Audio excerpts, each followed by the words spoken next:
सुरेश काटे, एबीपी माझा, बदलापूर. पुढे जाऊया. मुसळधार पावसानं वाशिम जिल्ह्याला झोडपून काढलंय.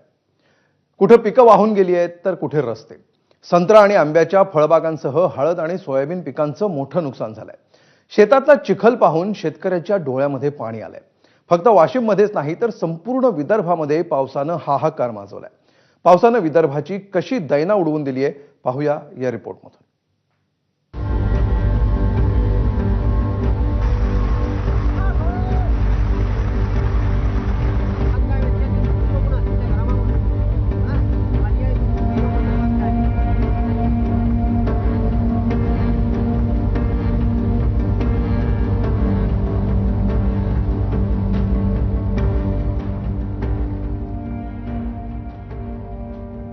वर्धा जिल्ह्याच्या देवडी तालुक्यात झालेल्या पावसामुळे यशोदा नदीला पूर आला आणि यशोदा नदीच्या अवतीभोवती सरूड या भागामध्ये मोठ्या प्रमाणात शेतशिवारात जे आहे ते पाणी साचून राहिलेलं आहे.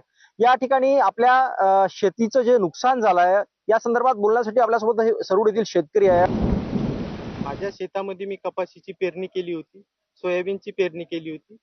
अति पावसामुळे शेत करवडून नेलं आहे आणि त्यामुळे आमची पूर्ण फसल गेलेली आहे. किती एकर शेत या भागात तुमचं आहे? माझं 25 एकर शेत आहे. 15 एकरामध्ये लागवड झाली होती. त्यामुळे आणि ह्या यशोदा नदीला एवढा पूर येतात. मागल्या वर्षी पण पूर होता, त्याच्या आदल्या वर्षी होता. हे निम्न वर्धा प्रकल्पाचे जे काही काम झालं ते चुकीच्या पद्धतीनं झालं. तेव्हापासून हा जो काही परिस्थिती निर्माण झाली ही परिस्थिती तेव्हापासूनच झाली. एवढी मोठी पूर येणं, शेती खरवडून नेणं. त्यामुळे शासनानं त्वरित त्याच्याकडे लक्ष देऊन त्या कामाची पाहणी करणं, त्या कामात कोणत्या चुक्या झाल्या त्या गव्हर्नमेंटनं लक्षात आणून या शेतकऱ्यासाठी काहीतरी करायला पाहिजे. तेव्हा शेतकरी जिवंत राहू शकते. नाहीतर हीच परिस्थिती आहे दरवर्षीची. शासन कोणाकडे पाहत नाही. 2 दिवसापासून सुरू असलेल्या पावसामुळे आमच्या शेतामध्ये खूप अतोनात असं सोयाबीन, तूर, हळद या पिकाचं नुकसान झालेलं आहे. तरी आमची एकच मागणी आहे की ज्या पिकाचं जेवढं नुकसान झालं तेवढं शासनाने आम्हाला नुकसान भरपाई द्यावी. काल विदर्भातील बुलढाणा आणि वाशिम जिल्ह्यात मुसळधार स्वरूपाचा पाऊस झालेला आहे आणि या पावसाचा परिणाम विदर्भ आणि मराठवाड्याच्या सीमेवर असलेल्या पैनगंगा नदीवर पाहायला मिळतोय. माझ्या या डाव्या बाजूला विदर्भ आहे तर या उजव्या बाजूला मराठवाडा आहे आणि याच्या सीमेवरनं वाहणारी ही पैनगंगा नदी आहे. आपण बघू शकता ही पैनगंगा नदी दुथडी भरून वाहत आहे. दूर दूरपर्यंत पाणीच पाणी पाहायला मिळते. या ठिकाणी असलेला एक जुना पूल आहे जो सध्या वापरात नाहीये. या पुलावर मी उभा आहे आणि या पुलाच्या बाजूची ही परिस्थिती बघू शकता. अगदी काही काळ या पुलावरनं सुद्धा पाणी गेलेलं आहे अशी येथील स्थानिक माहिती देत आहे. एवढं मोठ्या प्रमाणामध्ये पाणी या नदीला आलेले आहे. माधवदीप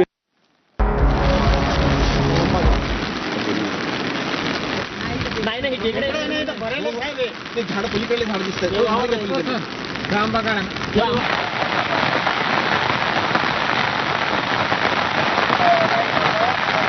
तेव्हा सगळ्या शेतकऱ्यांनी तक्रार केली होती की निकृष्ट दर्जाचं काम होते, परंतु प्रशासनाने त्याची दखल घेतली नाही आणि त्याचे परिणाम आज या ग्रामस्थांना भोगावे लागत आहे. तर दुसरीकडे काल जे पावसामुळे हाहाकार झाला होता त्या पावसामुळे अक्षरशः शेतजमीन संपूर्ण खरडून गेलेली आहे. हळद पीक, संत्रा पीक, आंब्याची बाग हे सगळे उद्ध्वस्त झालेले आहेत.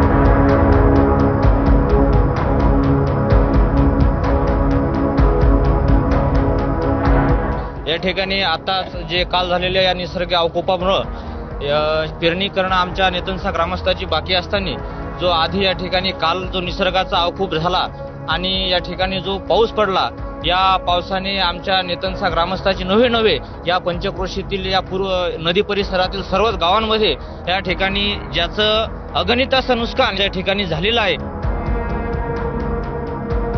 मी आहे सध्या रिसोड तालुक्यातील नेतनसा या गावामध्ये. या नेतनसातील गजानन बाजड हे जे शेतकरी आहे, राजू बाजड, या शेतकऱ्यांनी जे शेतामध्ये पेरणी करण्यासाठी बियाणे आणले होते. काल झालेल्या या पावसामुळे संपूर्ण यांचं बियाणे पूर्ण ओले झालेले आहे आणि पूर्ण पाणीच पाणी त्यांच्या शेतातील या गोठ्यामध्ये आलं होतं. जवळपास कमरे एवढं पाणी या शेतामध्ये साचलेलं होतं. 5 टल्या खताच्या टाकल्या होत्या, आणून ठेवलं. मला 1-2 दिवसात पाणी होते, मग ते पेरून टाकावं. पूर झाला, हे असं झालंय. तिकडे हळद होती, 2 एकर हळद होती. चेक गेली, ड्रीप ग्रीप हळद बी वाहून गेली, चेक गेली, पाईप गेले पुन्हा.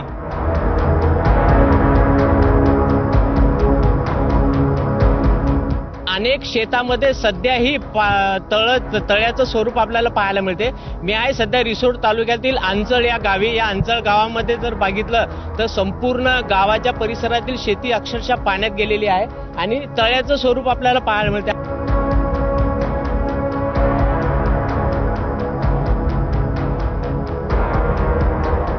सोलर लावले होते शेतामध्ये, ते सोलर सुद्धा या ठिकाणी पूर्ण पावसामुळे पूर्ण वाहून गेलेले. आपल्यासोबत या ठिकाणचे शेतकरी, आपण त्यांच्याशी बोलूया.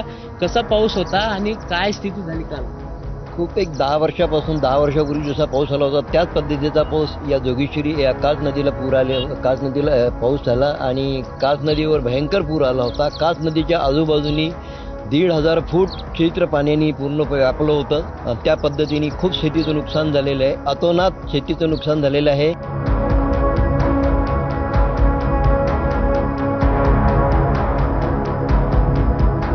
तातडीने शासनाने दखल घेऊन आर्थिक मदत करावी, पंचनामे तातडीने करावे अशी मागणी आता शेतकऱ्यांची होते. कॅमेरामॅन अमोल देशमुखचा प्रणय निर्माण, एबीपी माझा, वाशिम.